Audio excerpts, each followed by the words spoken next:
Morning. Welcome to the third Belgrade Security Forum. It's a pleasure to see you this early in the morning for academic event, which has become a unique trademark of our conference. As you know, other strategic forums usually have some events just for young future policy leaders, but rarely they have an academic conference preceding the big policy discussions. It is the third time in a row that we managed to organize an academic conference, believing that it's important to discuss also about concepts and processes that are behind the concrete solutions, policy solutions that are debated at the main event. And it's my pleasure to say that this year at the open competition we really had a big interest, not just from the region, but also from Poland, UK, US, Norway, and so on. I won't give a long presentation since we have an official opening speech by a Norwegian ambassador to Serbia. I'm just going to say why we invited a Norwegian ambassador to open the academic event. It's because of support of the Kingdom of Norway to Belgrade Security Forum, but especially to the academic research practiced not only by universities but by think tanks, organizations such as the one I'm leading, Belgrade Center for Security Policy, and also our partners in organizing this conference, Belgrade Fund for Political Excellence in European Movement in Serbia. So Norway actually helped for a number of years to us to work with the colleagues from Albania, Bosnia, Croatia, Macedonia, Montenegro, and Kosovo. And this is why we invited the ambassador of Norway to Belgrade, Mr. Kamsvåg, to address you this morning. So Mr. Kamsvåg, the floor is yours.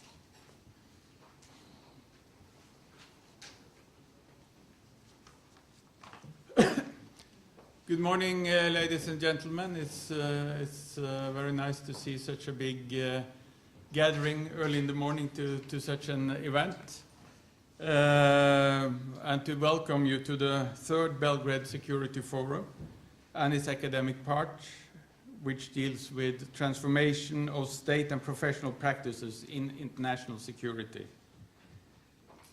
The field of international security has changed. Although traditional threats between and within states still prevail, new areas of concern have come to the agenda, such as security against terrorism, cybersecurity, and climate changes. All these areas are distinctive in that they move beyond and inconsiderate of borders. Facing such challenges call for greater international cooperation. And of course, Atlantic integration is one possible step towards a better handling of such issues, which of course is very central here in the Western Balkans. Additionally, non-state actors such as IOs, MNCs, NGOs and private security companies play an ever more important role in the changing field of international security. The discussions at the forum about transformation of the diplomacy, change tasks of militaries, intelligence, and the prevalence of non-state security actors are significant for understanding and coping with security threats of today and of the future.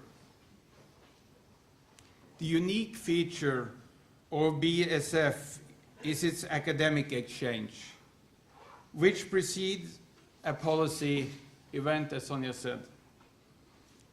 It's trying to provide conceptual clarity in why the transformation takes place in the region and globally before the BSF policy community tries to give the answers to the question how best to proceed with the transformation.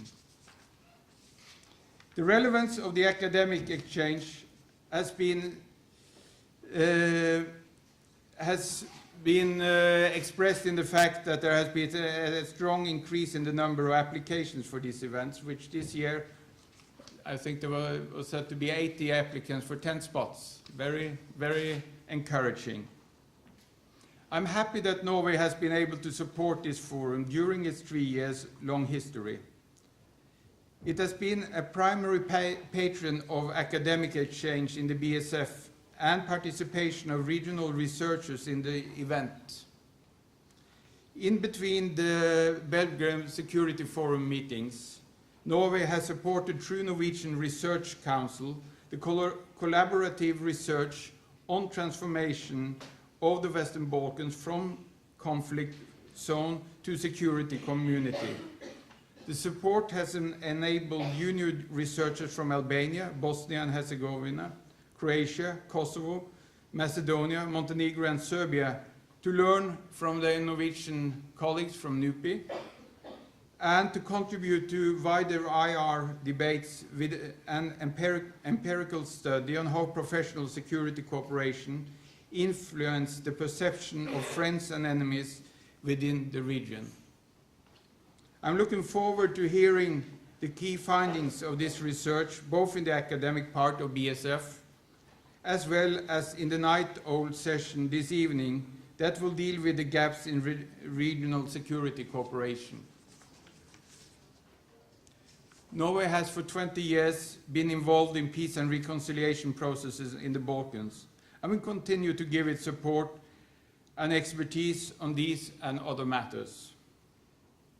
Let me lastly use this opportunity to commend the significant efforts and commitment from all involved in the Belgrade Security Forum. I wish you all good luck and hope everybody present will have an interesting and informative day. Thank you.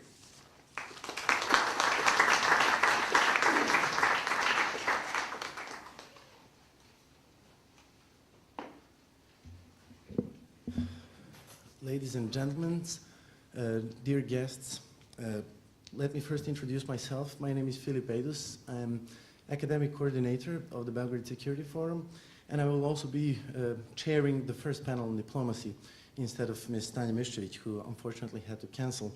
But before I invite the speakers from the first panel to take over the floor, I would like to do two short things.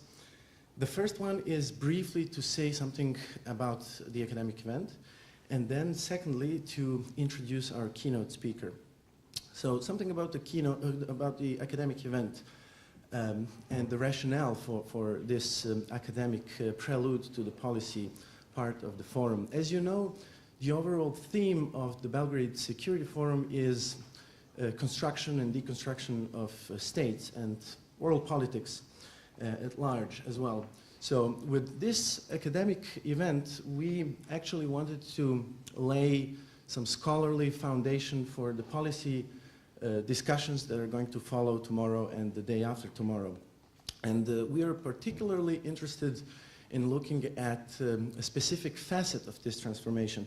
We're not looking at the state transformation as such, but on the ramification of this problematic on various professions and professional identities that are sustaining and are operating in the field of international security, namely diplomacy, police, military, but also other emerging professions from the non-state sector.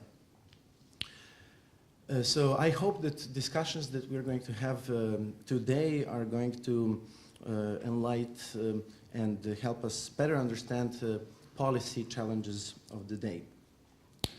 Second of all, I would like to introduce our keynote speaker, Dr. Mai'aCross. She's a senior researcher at Arena Center for European Studies in Oslo, where she researches issues of European integration, security, foreign policy, diplomacy, and public diplomacy. Her most recent book is Security Integration in Europe: How Knowledge-Based Networks Are Transforming the European Union, which is the 2012 winner of the Best Book Prize from the University Association for Contemporary European Studies. This book examines how epistemic communities of diplomats, military officials, scientists, and crisis management experts in Europe promote EU security integration. And she's also going to talk about the epistemic communities of, most importantly, diplomats, since the panel is on diplomacy, but also other professions for the driving of the European security integration. Among other things, she Also published numerous articles and books, chapters in top journals and for top international publishers. Dr. Cross holds a PhD in politics from Princeton University and a bachelor's degree in government from Harvard University. Mrs. Cross, please, the floor is yours.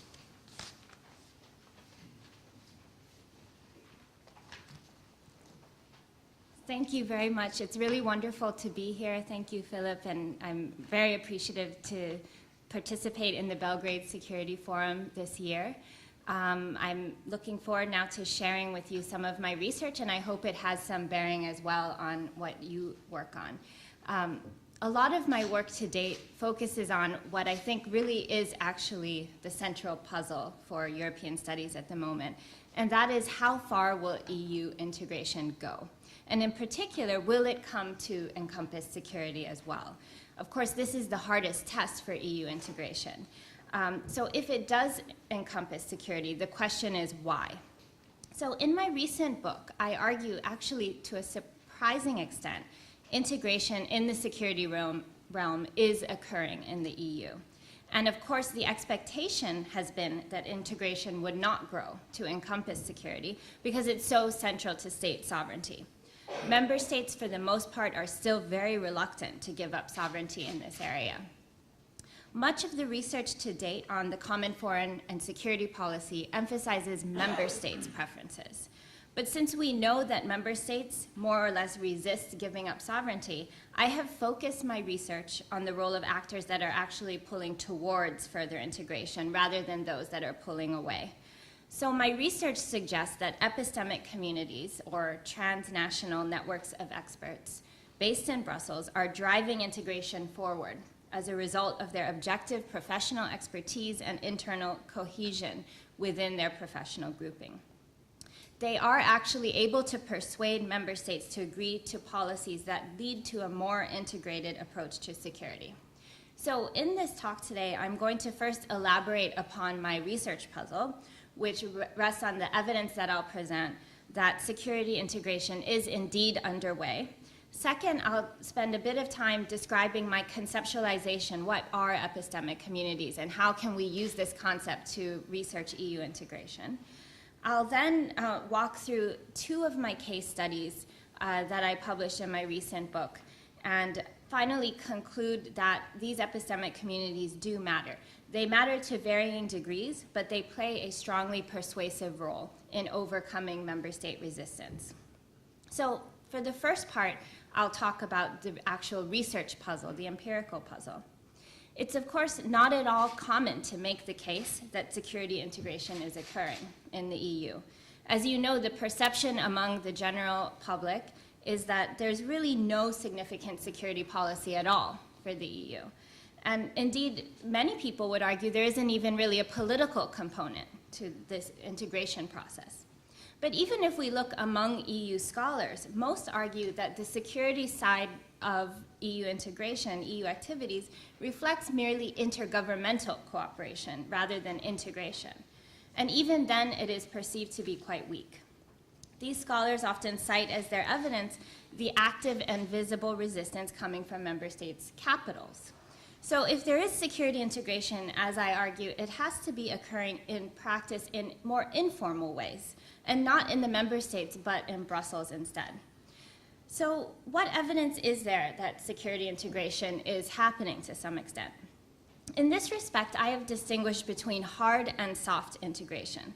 Scholars have tended to sort of describe a strict dichotomy between cooperation and integration. But there are actually degrees of integration that should be recognized in order to really kind of capture the process as it gradually unfolds and to recognize steps towards future integration. So on the hard integration side, I define this as the formal transfer of sovereignty. It's the typical definition of integration. Transfer of sovereignty from the national to the supranational level, such that states cannot veto outcomes anymore. Hard integration is perhaps most visible on the operation side of the common security and defense policy, especially in terms of common force capabilities.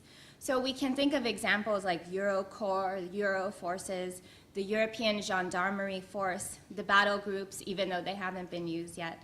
All of these integrated bodies of troops or police range from about 1,500 individuals up to 60,000 individuals. So hard integration is visible here on the operations side. It's also visible in a number of more specific policy areas, such as the connection between human rights and the common security and defense policy, and response to natural disasters. Soft integration, on the other hand, is a shared norm among member states to deal with an issue collectively, and to assume that it must be treated as a European issue, even when this is not formally required. This can be seen when member states' representatives display a kind of coordination or consultation reflex. For example, in making decisions about whether or not to launch a CSDP mission, member states' representatives adhere strongly to the silence procedure. Even though this is not formally required or a decision isn't formally subject to unanimity. In effect, there is a norm to remain silent if others want to go forward. So despite any requirements in terms of voting, you see a kind of soft integration in approaching decisions about whether or not to do a CSDP mission or operation. Soft integration is also visible when it comes to longer-term armaments production, capacity building, and research to fortify defense capabilities. This is the work of the European Defense Agency. So I detail a lot of this kind of effort towards security integration in my book, but what I'd like to now move on to is kind of laying out my framework of analysis, explaining what epistemic communities are really about. So, as I said, the standard definition of epistemic communities is transnational networks of individuals with shared expertise. They persuade others of their shared norms and policy goals by virtue of their professional knowledge. This usually entails some level of professional training and common validity tests that support their shared causal beliefs about what to do in a given policy area.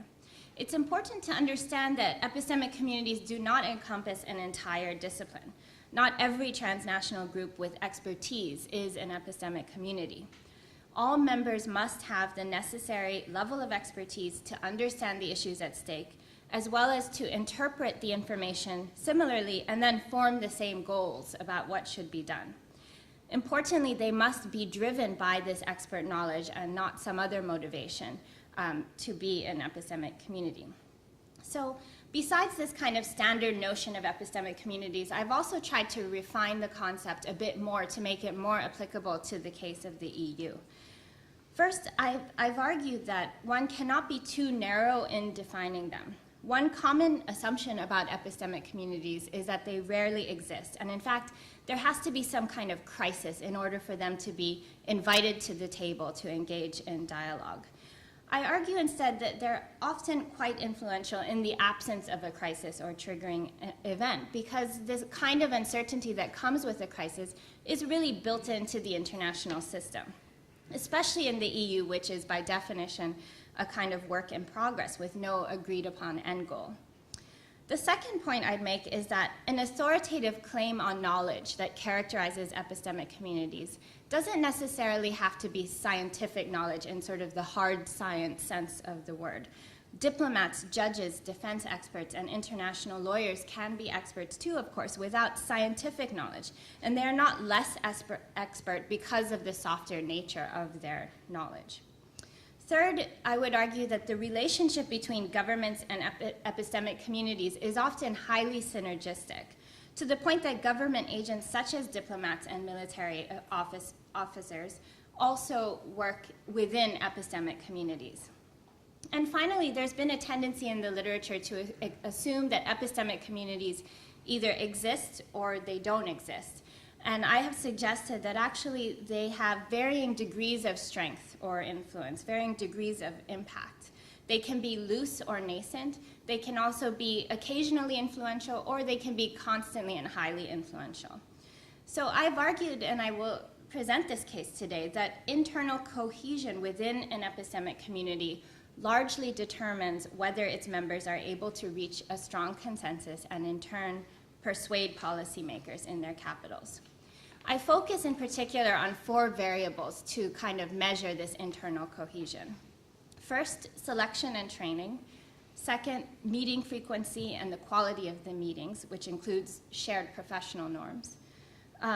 And common culture. So altogether, these variables tell us the degree of internal cohesion within an epistemic community, which in turn indicates how feasible it is for the members of the epistemic community to be persuasive. Of course, they're more likely to be persuasive if they have reached a consensus that they're putting forward, and then they're recognized as being those in sort of the best position to know, they're best qualified to kind of make those policy suggestions. So now turning to my empirical evidence, and just to remind you, the overarching question is, why is European security integration occurring despite strongly held claims to sovereignty?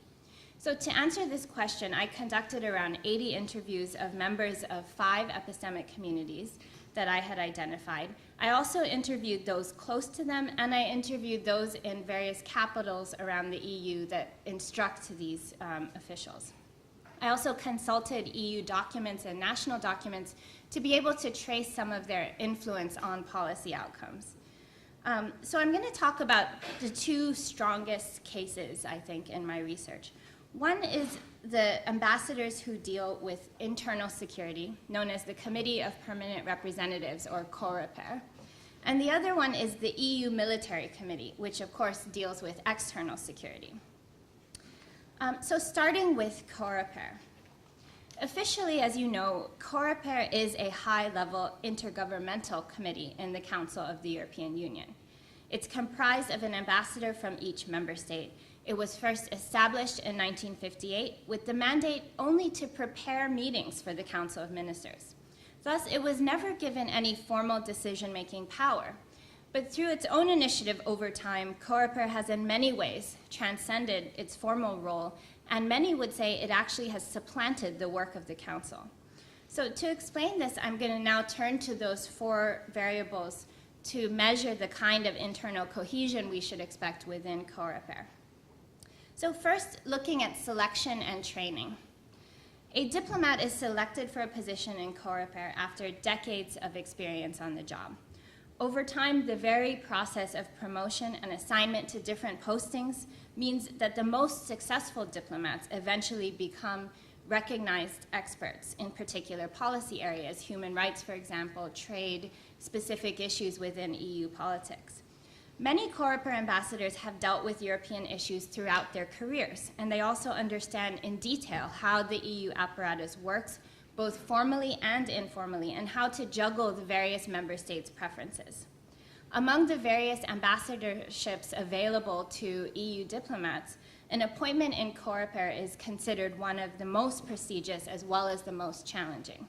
Each member state has its own procedure of selection, but by the time a chief of state is really looking at the roster of possible diplomats to send to COREPER, the list is indeed quite short.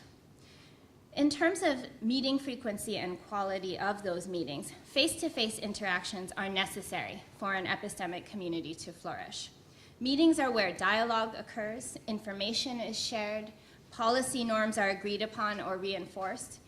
There are important distinctions to make between formal and informal meetings, but of course most COREPER business is decided in informal meetings, and these occur with great frequency. Informal meetings are held usually in smaller formats of around 6 to 8 ambassadors with a shared interest in a particular policy. They also have working coffees, working lunches or dinners, and at these events, diplomats can speak much more frankly to discuss issues more efficiently and build relationships. In terms of shared professional norms, these really determine the quality of the meetings, the efficiency of them. Just to highlight sort of 2 professional norms that I think are key. One of them involves how they come to a final decision within these meetings. And this deals with something I mentioned earlier. Each type of issue in the EU is, of course, designated as requiring either a unanimous vote or a qualified majority vote. But in practice, COREPER ambassadors have a kind of gentleman's agreement to reach unanimity on everything. They want to prevent anyone from feeling like he or she is losing, even though the system of voting means that this could easily happen. Moreover, they discuss each issue on its own merit. They don't try to link issues as bargaining theory would predict. Another shared professional norm is one that opposes escalating a dossier to the ministerial level. The ambassadors regard escalation as a failure for the entire group because it means they could not reach compromise themselves. Thus, they are results-oriented and they try to resolve issues at their level. This explains in part why over time they have effectively supplanted the work of the Council. Finally, ambassadors have developed a strong common culture. This means that they define their own interests in terms of the interests of the group. And their policy goals reflect their common expertise and not internal power struggles. In fact, interestingly, it's not the case that the bigger or older member states dominate these meetings and get more of what they want than the smaller or newer member states. They also have shared substantive norms that they repeatedly describe to me in interviews. These include being very pro-integration and seeing integration in effect as inevitable. They also tend to view the Council as a kind of common EU government and see themselves as serving a common constituency of EU citizens. And finally, importantly for the example I'll discuss, they define security broadly to encompass all aspects of everyday life in Europe. So ultimately, how do these various variables within this group translate into actual influence? It clearly indicates that they're cohesive internally, but what about influence? The primary way in which the capital has leverage over its ambassadors is through formal instructions. And the primary way in which ambassadors exercise agency is through flexibility with those instructions. All Coreper ambassadors report a high level of flexibility that they feel they have earned through a career built on trust and a desire to exercise collective agency. Interviews with officials in the capitals actually confirm this. Indeed, most ambassadors play a role in writing their instructions in the first place. The cohesion within Coreper then enables them to be quite persuasive when dealing with their capitals, and the end result is continued security integration. So one illustrative example of their impact is the 2005 Strategy on Radicalization and Recruitment. The strategy is meant to define the terrorist threat to the EU and highlight the challenges the EU faces in overcoming extremist ideologies and threat vulnerabilities. It outlines the proactive measures that the EU intends to take to undermine radicalization and recruitment in Europe. In the process of preparing, writing, and revising this strategy, documentation shows that the ambassadors believed it was necessary to Europeanize the problem of radicalization and recruitment. Member states had initially regarded this problem as country-specific. Only 6 member states had ever suffered from domestic terrorist threats prior to 9/11. But Coreper over time convinced the other states that this was a European problem that necessitated a European solution. Coreper ambassadors stressed that not only member states should be involved in curtailing radicalization, but also non-state actors and transnational actors. They also said that the policies countering radicalization should rest on fundamental rights, the legal system common to all citizens of the EU. The idea was that through asserting Europeanness, radicalization and recruitment to extremism could be counteracted. As a result of this strategy, a large and comprehensive body of policies transformed efforts to combat terrorism and radicalization, changing it from a specialized issue under the purview of each national government into a central issue that is now regarded as a European challenge with a European response. There have been many subsequent initiatives since 2005, all showing this follow-through that occurred as a result of Coreper's shared norms and persuasion. And this is an example of the many policies Coreper deals with involving internal security that push the overall process of integration forward. My second case now is the EU Military Committee. As you know, this is also a council group comprised of military representatives permanently based in Brussels, all of whom are 3-star generals or admirals. In terms of selection and training, the military representatives, or MilReps as they call themselves, are clearly high-level experts in defense policy planning. They have specific and authoritative knowledge, a claim on technical knowledge that comes from a career of experience, education, and training. They've spent an average of 35 years in a military branch of their respective countries, working their way up through the ranks. And this contributes to a culture of shared values within the committee that's almost tangible the day they arrive to serve in Brussels.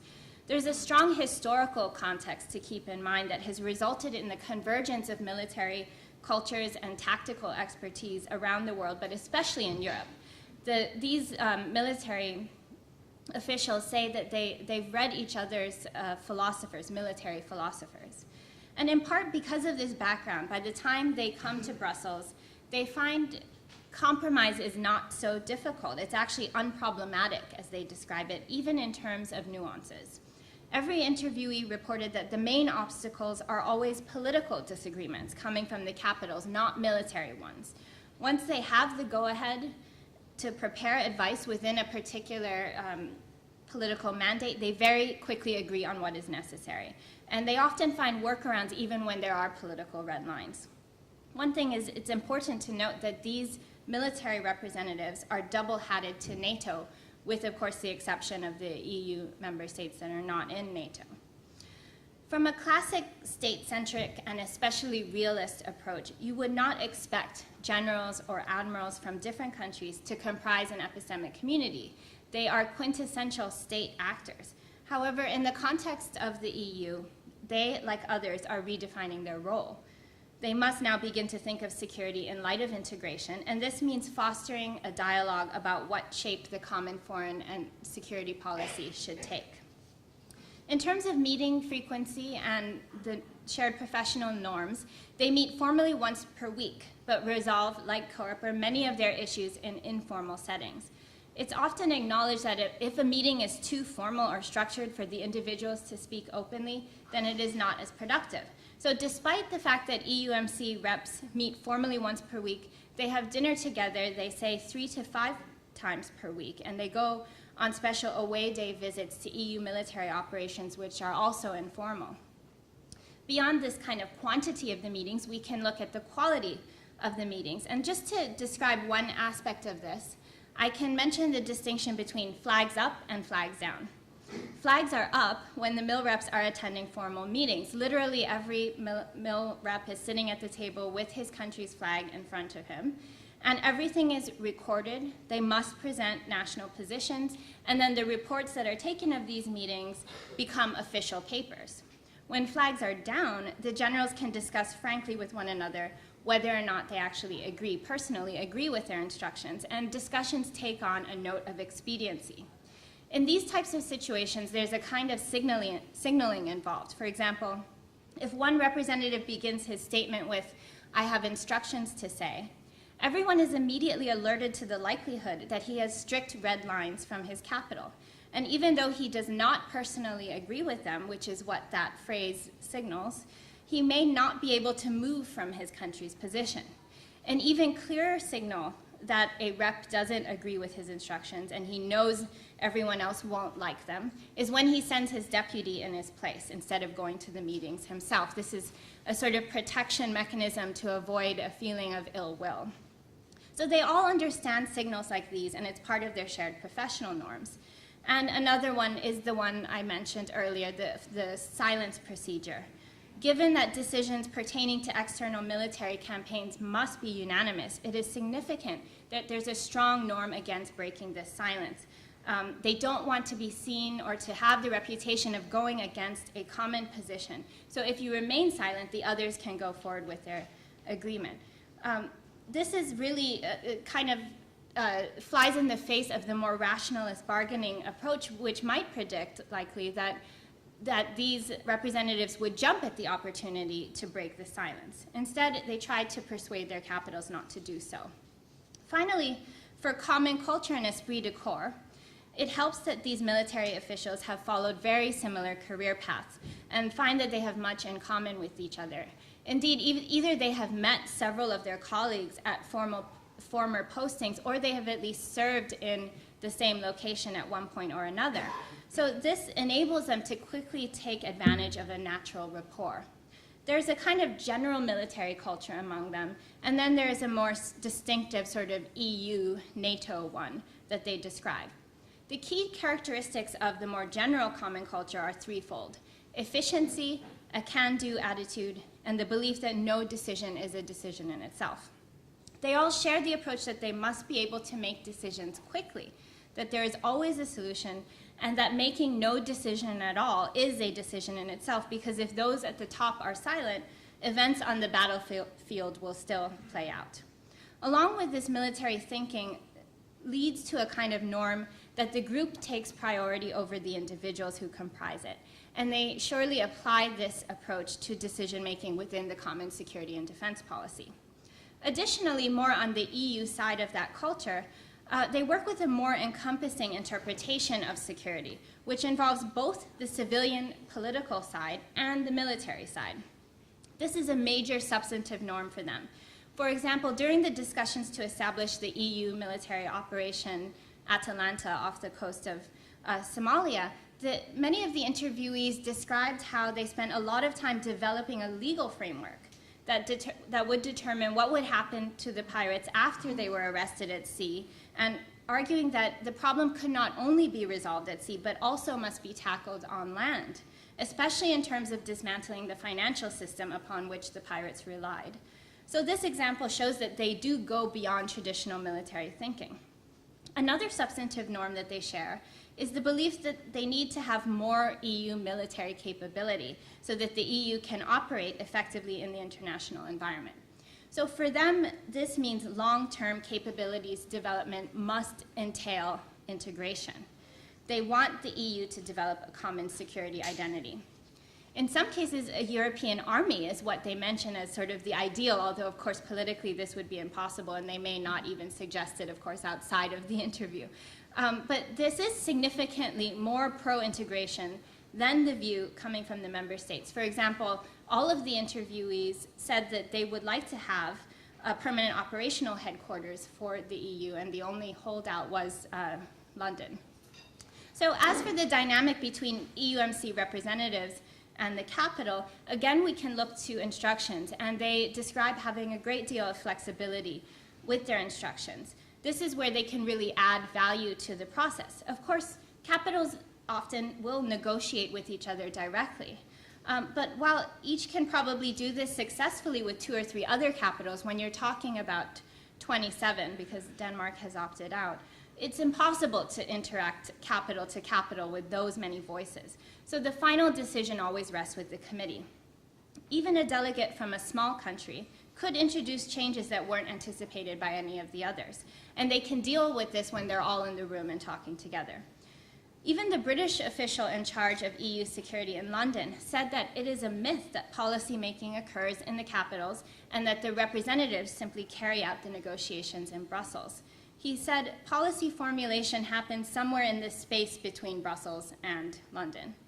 So to just take one illustrative example of the impact of this epistemic community, there's the 2005 long-term vision. And this is an example of something in which the mill reps have recognized they have to have a 20-year lead time in order to have the defense capabilities reach fruition. So they engaged in around 11 months of formal deliberation on this particular issue. Member states already agreed that the EU should have a general aim to develop separable but not separate capabilities from the US. They wanted the EU to be able to engage in military operations on its own and to be able to complement NATO.